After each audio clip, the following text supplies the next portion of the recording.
ನೋಡಪ್ಪ, ನಾವು ಯಾರ ಒಳ ಜಗಳದ ಮೇಲೂ ಕೂಡ ನಾವು ಅವಲಂಬಿಸ್ಕೊಂಡು ರಾಜಕಾರಣ ಮಾಡ್ತಾ ಇಲ್ಲ. ನಮ್ಮ ರಾಜಕಾರಣ ಏನಿದು, ಜನರ ಏನು ನಮ್ಮ ಮೇಲೆ ನಂಬಿಕೆ ಇಟ್ಟಿದ್ದಾರೆ ಅದನ್ನು ಉಳಿಸ್ಕೊಂಡು ಕೆಲಸ ಮಾಡ್ಕೊಂಡು ಹೋಗುವಂಥದ್ದು.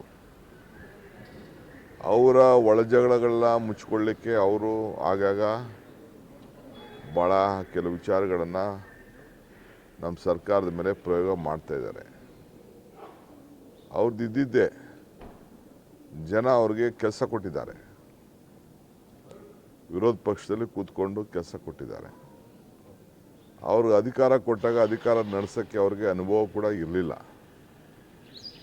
ಇವತ್ತು ಅವ್ರು ಏನೇ ಜಗಳ ಮಾಡ್ಕೊಳ್ಳಿ ಅದು ಮಾಮೂಲಿ ಇದ್ದಿದೆ. ಏಕೆಂದರೆ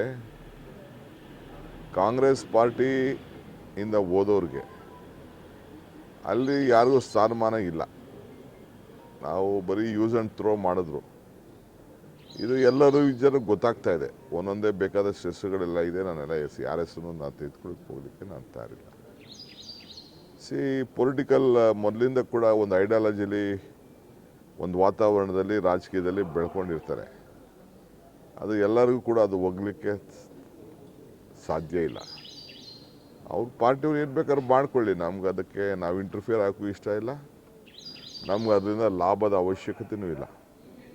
ನೀವು ಮಾಧ್ಯಮದವ್ರು ಏನು ಬೇಕಾದ್ರೂ ನೀವು ಬಿಂಬಿಸ್ಕೊಳ್ಳಿ.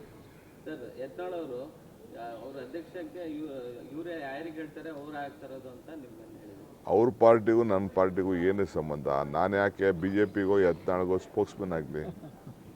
ನೀವು ಬೇಕಾದ್ರೆ ಸ್ಪೋಕ್ಸ್ಮನ್ ಹಾಕ್ಕೊಳ್ಳಿ, ಅವ್ರು ಏನು ಬೇಕಾದ್ರೂ ಮಾಡ್ಕೊಳ್ಳಿ. ನಮ್ಗೆ ಯಾಕೆ ಅವ್ರ ಸುದ್ದಿ ಎಲ್ಲ ಯಾಕೆ? ಅಂಗನವಾಡಿ ಕಾರ್ಯಕರ್ತರು ಇಲ್ಲಿ ಪಾಪ ಅವ್ರ ನೋವು ಏನಿರ್ತದೆ, ಸಮಸ್ಯೆ ಇರ್ತದೆ, ಕೇಳ್ತಾರೆ. ನಾವು ಸ್ಪಂದಿಸಿದ್ದೀವಿ. ಈಗಾಗಲೇ ಕೆಲವೆಲ್ಲ ಎನೌನ್ಸ್ಮೆಂಟ್ ಮಾಡಿದ್ದಾರೆ. ನೋಡೋಣ ಮುಂದಕ್ಕೆ.